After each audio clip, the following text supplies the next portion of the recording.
in short, basically, it's like a gold standard and something that in terms of conserved and protected areas, something we want to achieve. So we cannot say that one side is same as another, right?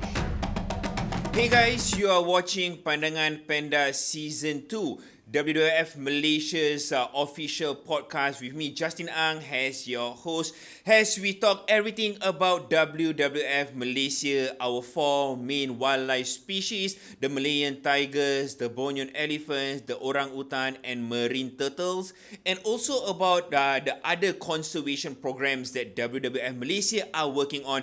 We have the Sustainable Markets Program, the Sabah Landscape Program, the Sarawak Conservation Program. We have the Policy and Climate Change Program, the Education for Sustainable Development, and many more. Alright, so if you want to support WWF Malaysia's conservation work, you can click on the link below. And guys, right now I'm wearing WWF Malaysia's Earth Hour t-shirt, which we had this produced exclusively for Earth Hour 2026. You can catch it in our Panda shop and many more WWF Malaysia merchandise. And for this episode, we are recording at Podworks. You can check them out on social media and also their website. Alright, so for this episode, we will be talking about the people behind Green List. So what is Green List? The IUCN Green List is a global standard that recognizes protected and conserved areas that are effectively managed, fairly governed, and able to demonstrate real conservation outcomes. And I understand there are few areas here in Malaysia that is already under IUCN Green List, but I will not elaborate more. I will keep it to the experts. And today in the studio, we have two experts, two guests who would elaborate further on the IUCN Green List. We have Dr. Aazani Mujahid, the Chairperson of IUCN Expert Assessment Group for the Green List, or EAGL Malaysia. And we have our very own Lavaniadevi, Gopalakrishnan, Protected Areas Management Effectiveness Lead Implementing Partner for IUCN Green List Malaysia, WWF Malaysia. So welcome to the studio and welcome to Pandangan Panda Season 2. So to kick off the conversation, let's start with Dr. Aazani first. Maybe you can share with the audience, right? How did your conservation journey started?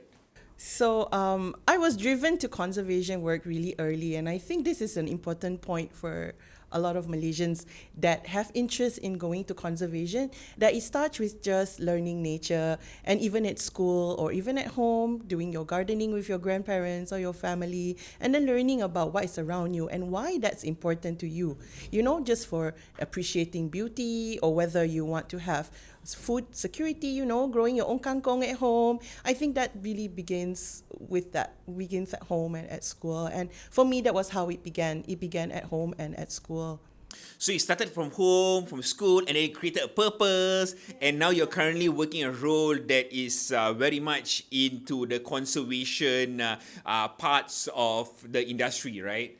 So how about Lava? Was it also from school, or it was like sometime when you were out in university and that moment came to, okay, I need to work for conservation? What was that moment like? Well, I started volunteering really early, like Dr. Aazani mentioned. So it was from young, so it was in my teens, I started volunteering for conservation work. And from then on, I eventually moved into working in tiger conservation. So I started off in tiger conservation and then moved into protected area conservation. Right. And it was only then that I eventually moved into management effectiveness. Right. Yeah, after looking at protected area work, right, and looking at how well they need to be protected. So that's when I got into management effectiveness. All right, that's quite interesting, yeah. Both of you have a different background or the journey into conservation. All right, so today's topic is about the people behind Green List. So, Dr. Aazani, I understand that you are the chairperson for the IUCN Expert Assessment Group for the Green List, or EAGL Malaysia. So, perhaps you can tell us in layman's term, what is IUCN Green List? So this question actually gets posed to us quite a lot. Right. And in short, basically, it's like a gold standard and something that in terms of conserved and protected areas, something we want to achieve in terms of how we provide a framework for governance, how we monitor sound management, sound planning, and how they can show that the objectives that they plan for their conservation are met. And that is the gold standard according to their criteria that are set by IUCN, and the managers have a framework that they can then follow. All right, so you're talking about criteria, right? So how does that assessment process looks like on the ground? Perhaps you just can give an example of how this assessment is done. Yeah, so I'll break it down to kind of like 3 stages. And the advantage of this particular framework is that you don't have to feel like you're a total expert. It is really a ground-based assessment as well. So even if you're not a scientist, a lot of the managers in the parks can use it as a way to like a checklist to see like where they are and where are their gaps and how do they move forward so they can reach these good practices. So I think that's the real advantage. You don't have to be a total expert to do it, and the expert part falls for the eagles. That's our responsibility to figure that out. Right. So then they would start with, there's just 5 questions. So only 5 questions that they need to start with, and they can just do that checklist by themselves, and then they register. And then it comes to the eagles to go to the candidate phase. So that's the second phase, that then we have the responsibility of going through the other 45 criteria of whether they are an effective management area or not. It's really important that they include stakeholders such as not just the park managers, but also voices from the ground. So what we're doing is we're not just conserving nature, we're conserving heritage, we're conserving how the ecosystem provides value to the communities as well. So it's not just only for the environment and for the nature, it's also for how people and nature can live together sustainably. So Right. all those 45 criteria will address that. Right, it's like the WWF Malaysia's motto, we build a future in which humans live in harmony with nature. All right, so Lava, so from WWF Malaysia's perspective, why is this green leaf important? So right now in Malaysia, we have quite a strong foundation. So we have extensive coverage of protected areas. So we do have extensive network of protected areas. But it is about time that we shift the focus from the quantity of area that we have towards the quality of area. So that is what we are looking at, especially with Green List, right? We are not just looking at the hectareage of a protected area. We are looking at the quality, like Dr. Aazani mentioned, right? We are looking further down the line and seeing, okay, is this area well managed? And if so, are they able to meet their objectives, for example? Right, so that is what is important. With Green List, we have a practical framework that the site can follow.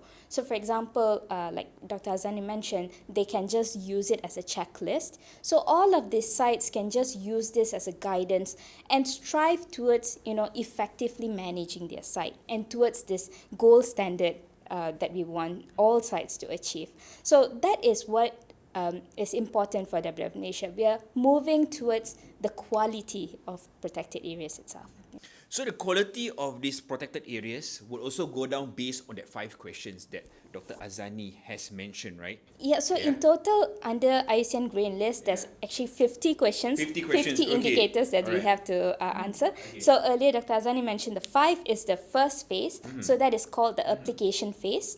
And then that's followed by the 45 question is the candidate phase. And after that, the Eagles go through all of these 50 indicators and see whether or not this site is able to achieve this Green List Right. certification. And that is called the Green List phase. Okay, so 5 plus 45, 50 questions. All right. So I just want, I think most audience would like know, and also me, right? How would these 50 questions change the way protected areas are managed? So, in terms of changing the way they are managed, it's very site-based. So, we cannot say that one site is same as another, That's right. Yeah. In terms of the biodiversity that it harbors, to the number of people that are being there, the resources and such.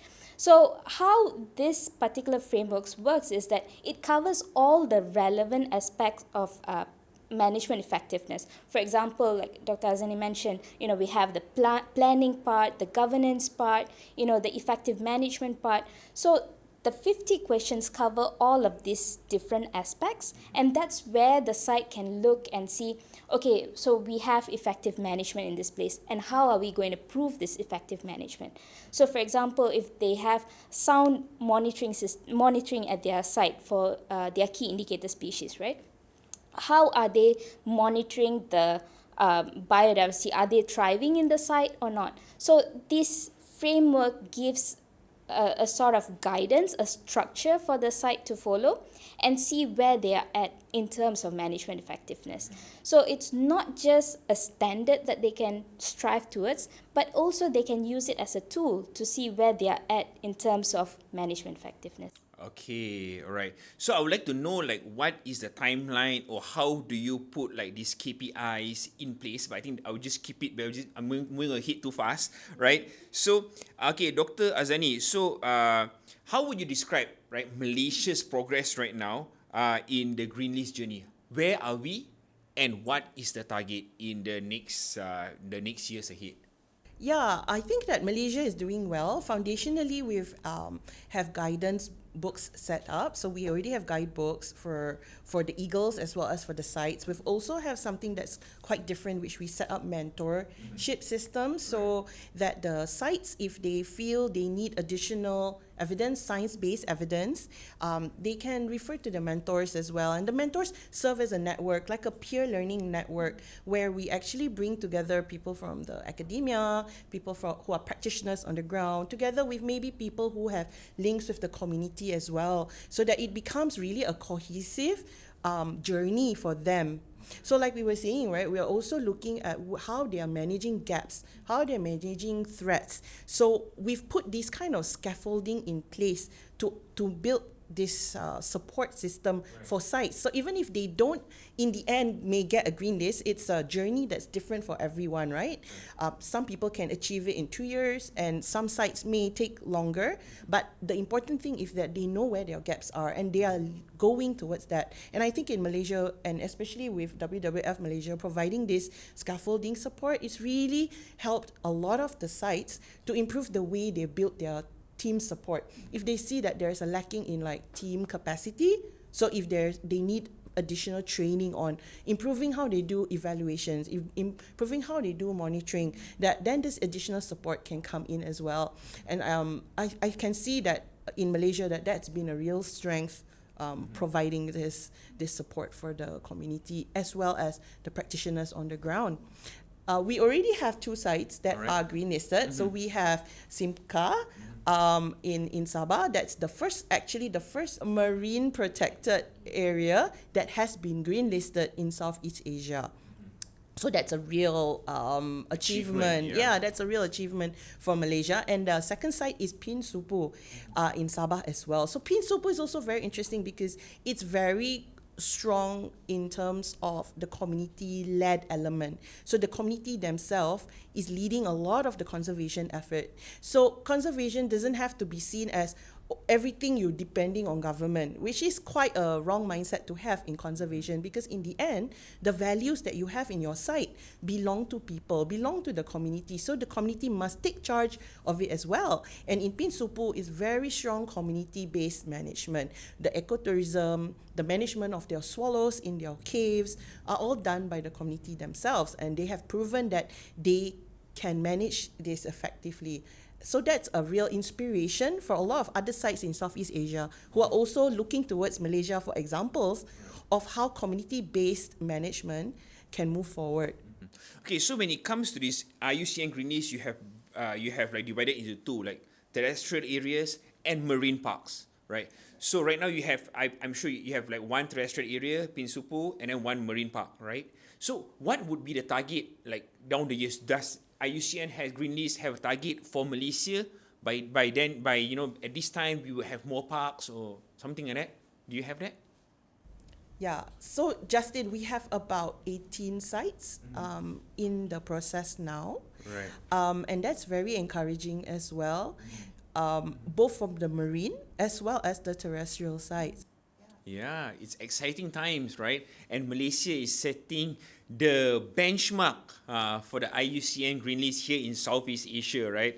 Right, that's a huge achievement. Yeah, thanks to both of you who is working so hard towards it.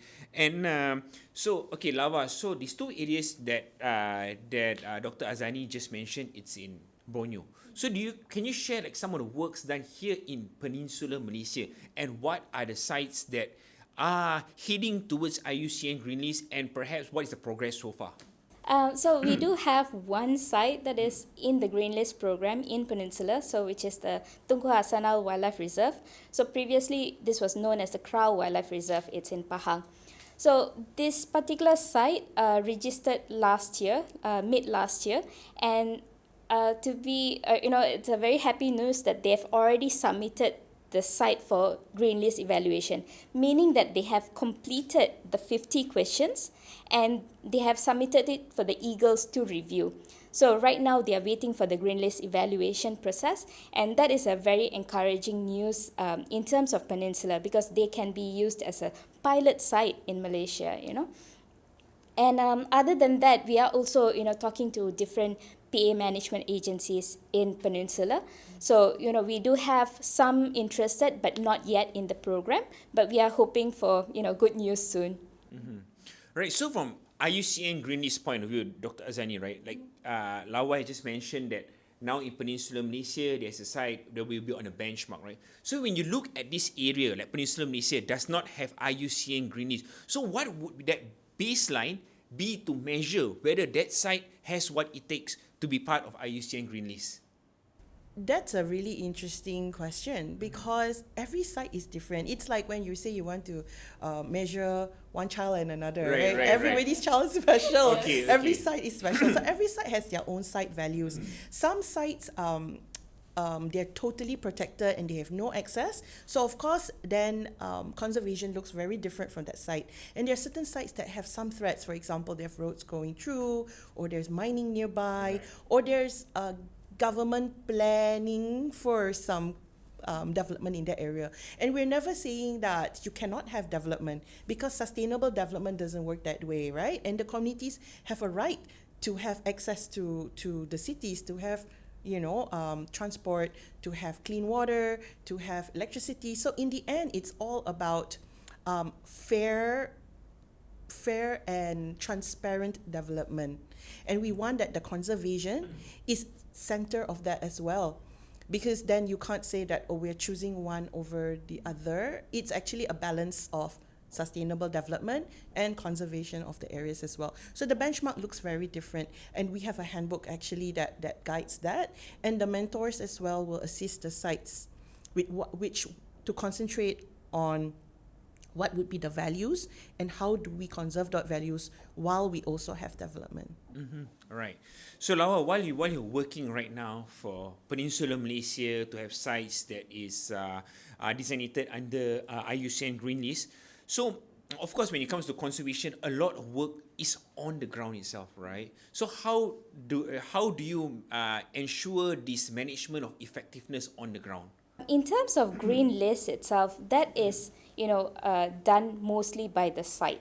Right. So as implementing partner, I do not play a role in having the sites. I cannot go and dictate to them basically, Right. you have to do this, do that. So I basically can guide them through the process. So what the implementing partner do is that we tell them, okay, so basically these are your gaps, and potentially we guide them through the process, and we talk through to them, and then they can come up with an action plan to address those gaps. So that is how they address those management effectiveness at the site level and going towards the standard itself.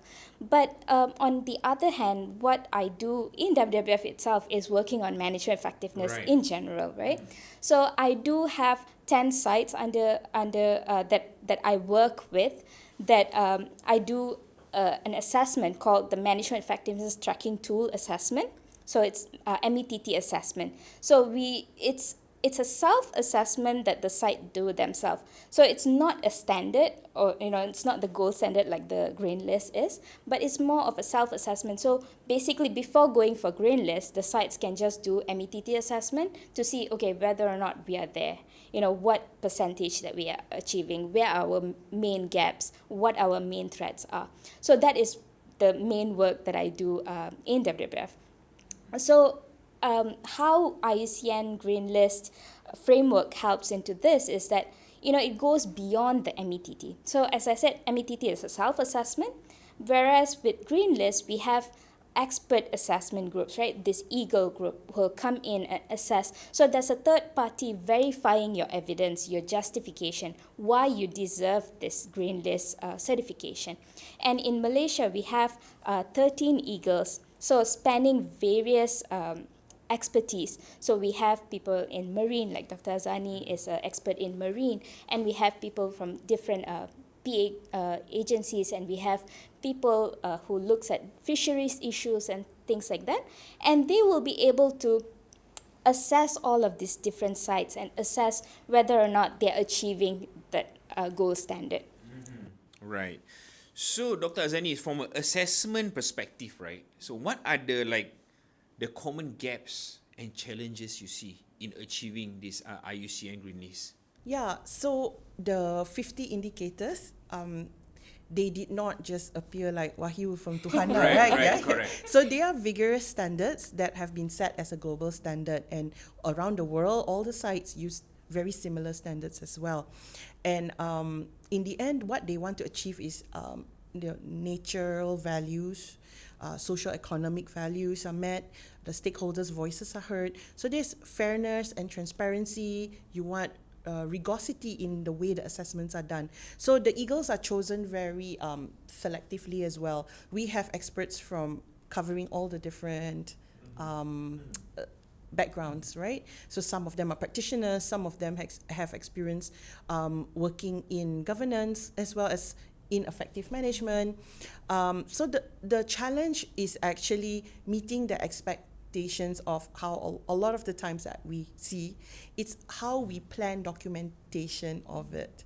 I think that's the largest challenge that we see. A lot of the good work is done, but how do you monitor and document that monitoring that has happened? Right. That is something that is lacking in a lot of the work that we do see. And I do hope that then the government as well as other NGO agencies do spend more of their effort in building their teams to allow that a lot of this evaluation is better monitored so that they have credibility in how they show their evidence and how they show that how do they make a decision.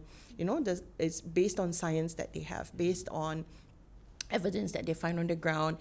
It's fair and equitable. They have the community involved and the stakeholders involved as well. Right, so you were saying that, when it comes to this assessment, of course, there are some challenges. Different sites has different problems. You have different way of working on the ground of conservation. So how do you maintain this, I would say, these global standards while being fair to the local sites, to the local entities, and also the communities? I don't think it's not as easy as it seems, right? Yeah. You're right. It's really quite challenging because I think the advantage of having EAGLs that are local is that we have a local view, right? It does go up in the end to the regional office and to IUCN as well. Before they will finally give you the chop lah, yeah? Yes. But because we are coming from our local perspective, we understand sometimes that some of the documentations they use is local context. And I think that's the advantage of having the EAGL on a local point of view, because then we understand the reality on the ground. Right. Okay, so a local EAGL expert can identify what are the problems that's common to them and they can bring it up to the evaluation. Yeah. Okay, Can I add to that? Yeah, sure, Can I go add for to it. that? So there's also a part in our assessment that after we get all the evidences that's uploaded onto the system, that's one challenge already for a lot of the communities. So when they have all the evidences uploaded, we actually have a site visit. So during the site visit, there are a lot of things that they may not have included as evidence, but as an expert assessor, we know that that is an evidence of effective management. So the way, for example, grievances.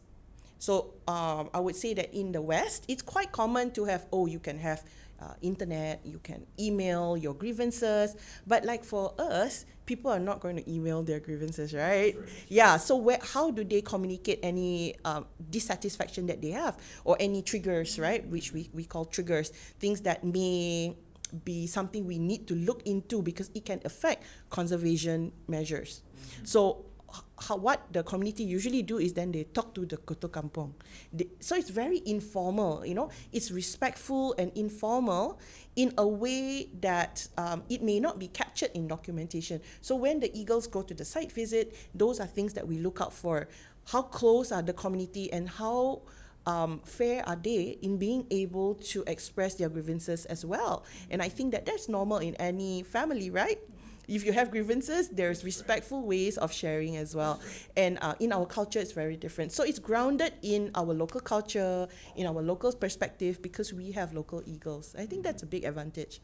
Right. Oh, right. That's nice. Okay, to know that the common ground, the voices are heard. Yeah, through the traditional way, the Ketua Kampung and so on. And we have an eagle expert, which makes things, I would say, easier for them to communicate and also share their issues. Right, so Lava, evaluating is one thing, right? So another issue is applying these global standards like IUCN Green List. So perhaps you can share what are the challenges in applying these standards to the sites. Yeah. So I think it's something that we talked about before. It's that one size doesn't fit all. That's right. Yeah. So one site is not like the other. So applying this global standard is going to be difficult at the site level. So the implementation of it and looking at the indicator. And another part would be having the site managers understand the indicator. Of course, it's 50 indicators, right? It's not going to be done in one day. So we have to go through it one by one and making them understand, okay, so this is what this particular indicator is asking. And, they will have questions like, what about, what sort of evidence do I upload for this? So giving them examples of it. So it's a constant engagement with the site, in terms of having them understand or having them really know the structure of the question and what is expected out of this and how do you answer. So we also, in terms of WWF-Malaysia, we are not just playing the implementing partner role, but also we have certain teams who are looking at the mentoring role. So we have teams in Sabah landscape program and also the marine team who are mentoring certain sites towards achieving this green list. So as a mentor, they actually can help nudge them into, okay, so this is basically how you answer. As an implementing partner, I can't do that. I can't really guide them step by step, meaning I cannot give them soalan bocor lah, but as a mentor, they can actually sit together with the site as they understand, as they work really close with the site, and they can help them to basically, really write down their justification and come up with the evidence and, work towards doing stakeholder engagement or whatever their gaps are, towards fulfilling those gaps. Yeah. Just now you did mention that you work on internal assessment before you go to the 50 questions, right? So for the internal assessment, do you work across different agencies and stakeholders? Okay, so when I talked about the METT assessment, so that is in Peninsular Malaysia. So we're working with the Department of Wildlife and National Parks. So we are working with 10 sites under DWNP, Department of Wildlife, and it's internal for them, but as in, we have a departmental workshop and we do several different sites will do the internal assessment at the same time.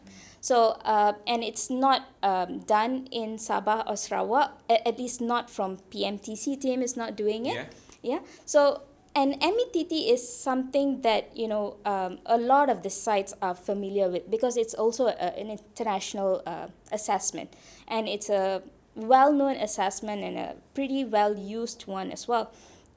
So a lot of the sites are aware of it, and they are also using it on their own without having me facilitate. Right.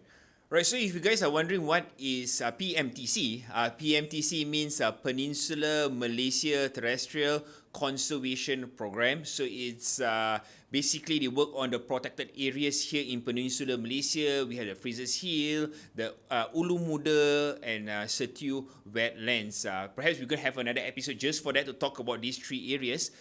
So you were saying that, okay, you work with these various stakeholders. So of course there will be challenges, working with various stakeholders, different expectations, different timelines, and then of course you have different opinions, right? I would like to know, how do you navigate past this?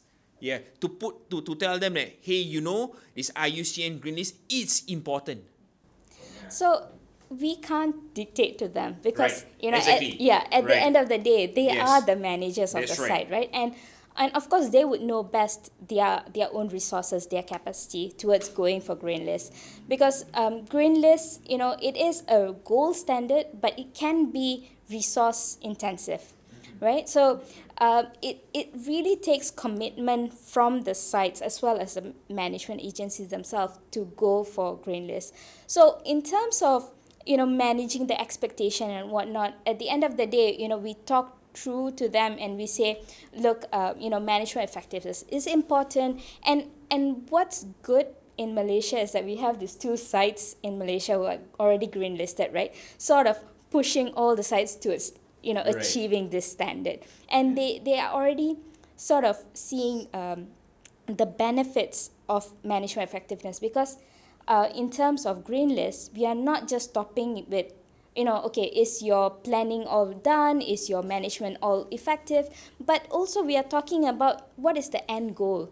We are talking about the successful conservation outcome, right? And that's what all PA managers want because they want to show that at the end of the day, this particular site can achieve our objective, right? So I think that is the main push that we also talk about with the site agencies. And to be honest, I do not see, a lot of resistance in terms of looking at it that way. So perhaps the gap would be in terms of resource.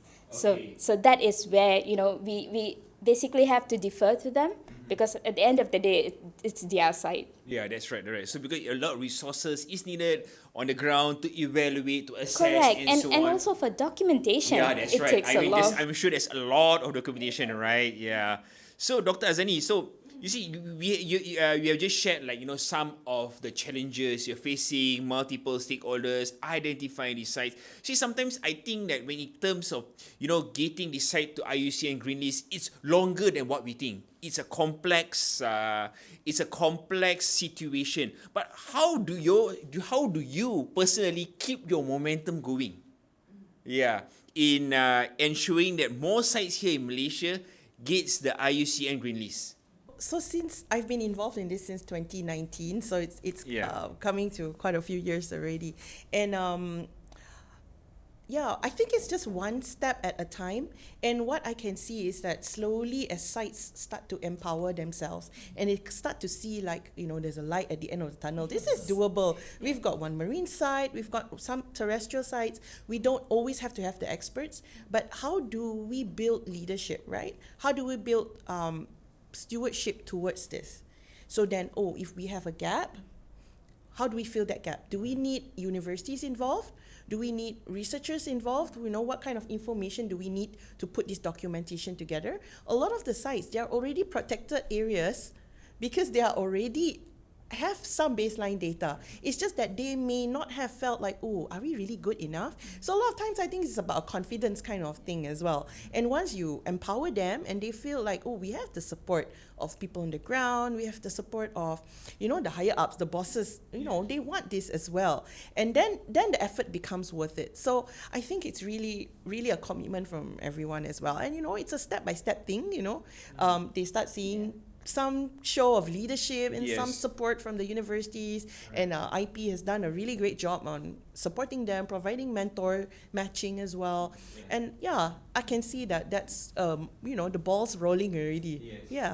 It needs like one person to believe in that dream, to have that that vision in their mind, and then work towards it, right? Of course, it sounds easy like what I'm saying, but it takes a broader perspective and a bigger role, especially in the community, to work towards the IUCN Green List. Okay, Lawa, so how do you see WWF Malaysia's role evolving in supporting more sites towards the Green List?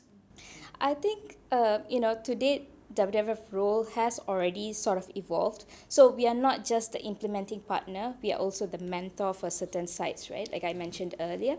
So this is how, WWF Malaysia is supporting. So we have our, different teams, our amazing teams in Sabah Landscape Program and Sarawak Conservation Program, the Marine team, who are all supporting different sites towards, the sites achieving Green List certification. Like, for example, in Sabah, so the Sabah landscape team initially spearheaded the IUCN Green List implementation in Malaysia. And that's when we gotten the most sites. So Sabah currently heads the number of sites in the Green List program right now. And also, like, we have 2 Green List site from Sabah, right? So we have all these different teams who are working together towards the same goal. We are trying to get all of these different sites achieve Green List, but, not just towards that particular standard, but on the way, we are trying to improve their management as well. So that's where we see that win. So it's just that small win, step-by-step basis, right? So, at each point of the game, you're still winning something. It's not just that gold standard, but you're also improving your management. Right, so it's like slow and steady, small wins along the way, eventually make it into a big win, and next thing you know, we have another side. Yes, exactly. It's IUCN Green List. Alright, so we have come to the last question of this topic about the people behind Green List. If there's one thing you want the listeners to take away from this discussion of conversation, what would that be? Definitely that, protected areas are not just about quantity, but we need to look at the quality of our protected areas. So more isn't always better. We have to have a process where we are looking at how well an area is being managed, and that's where IUCN Green List is helping us with this. It lets the site and the people around know, okay, these are the particular framework that we have to follow, these are the structure that we have to follow in order to be considered as a really good protected areas. And not just stopping there, but also looking beyond what we are putting in terms of activities or budget, but also looking at the future outcome. What do we want to conserve in that particular area? So that is what I would like people to take away from this. Okay, what about you, Dr. Aazani? Yeah, she took all my words. Okay, alright. Okay. I think I would just like to echo that as well. Yeah. A lot of times people feel like they're in silo and they're differentiated from the conservation effort. Like, oh, okay, I only go there during holiday, right? But you being there on holiday is just you just see a fringe of the effort that's going into protecting this area, right? And the communities that live there and work there, and the other NGOs and the government agencies that are involved, right? They're looking at long term. Everything is, they're planning for long term, and you can be part of that as well by choosing. I think it's the way choices that you make when you go to holiday. And you choose an ecotouristic site, and if they are preparing for Green List, then there are efforts that they are doing as well. And what you're doing when you're there on holiday is you're supporting their effort towards conserving heritage, conserving for our future for the next generation to enjoy these values and these benefits that you see now for the next 100 years, hopefully. Right. How can people find out more about IUCN Green List? And is there like a volunteer program as well in the IUCN Green List? Maybe you can share where can people look up more if they want to know more information. Is there a website? So yeah, we do not have volunteer program for Green List. So because the eagles are basically actually volunteers. Okay, all Yeah, right, they okay. themselves are volunteers. But in terms of getting more information on the Green List, so you can visit the WWF-Malaysia website, and we have a tab called IUCN Green List. So that is our Green List landing page for Malaysia.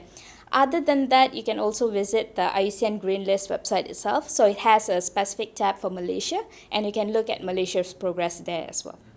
Right, so you guys can check out www.wwf.org.my for information on IUCN Green List. And like what Dr. Aazani said, everyone, regardless of background, has a part to play towards more sites in Malaysia achieving IUCN Green List. Thank you so much, Dr. Aazani. Thank you, Lawa, for sharing some input, some really fantastic perspective about IUCN Green List. I hope those of you are watching, will learn a thing or two about IUCN Green List and, appreciate the conservation work these people are doing in ensuring, Malaysia makes progress in the conservation areas and the protected areas. So if you guys want to support or contribute to WWF Malaysia's conservation effort, click on the link below. As I mentioned before, this wonderful or beautiful panda t-shirt that we did for Earth Hour 2026, you can look up for it in the panda, the Malaysian panda the panda shop. And today we are recording at Podwork. Check out their social media and also their website. Don't forget to like, share, comment and subscribe. And we'll see you guys in the next episode only on Pandangan Panda Season 2.